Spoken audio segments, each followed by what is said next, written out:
অত্যন্ত স্বাদের এই ডিম ভুনা রেসিপিটি দেখতে যেমন সুন্দর, খেতেও কিন্তু বেশ ভালো লাগে। প্রথমে 4টে ডিমকে আমি সেদ্ধ করে পিস পিস করে কেটে নিয়েছি। এবার গ্যাস চুলার উপর কড়াই বসিয়ে তাতে দিয়ে দিয়েছি পরিমাণ মতো সাদা তেল। তেলটা গরম হয়ে গেলে এর মধ্যে দিয়ে দিয়েছি পেঁয়াজ কুচি।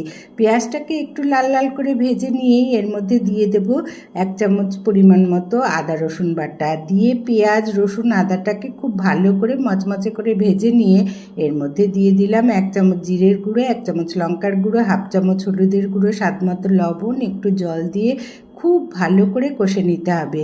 মশলাটা কষে যখন তেলটা বেরিয়ে আসবে তখন এর মধ্যে অ্যাড করে দেব সেদ্ধ করে রাখা ডিম ও 1 চামচ গরম মশলার গুঁড়ি দিয়ে খুব সুন্দর করে মশলার সাথে ডিমটাকে আলতো হাতে মিশিয়ে নিতে হবে। নিয়ে একটুখানি ভাজা ভাজা করে নিলেই কিন্তু রেসিপিটি রেডি হয়ে যাবে। ভাত, রুটি, পরোটা, নান সব কিছুর সাথেই এই ডিম ভুনা রেসিপিটি খেতে কিন্তু দুর্দান্ত লাগে। আর এই রেসিপিটি কেমন লাগলো অবশ্যই একটি কমেন্ট করে আমাকে জানাবেন। নমস্কার।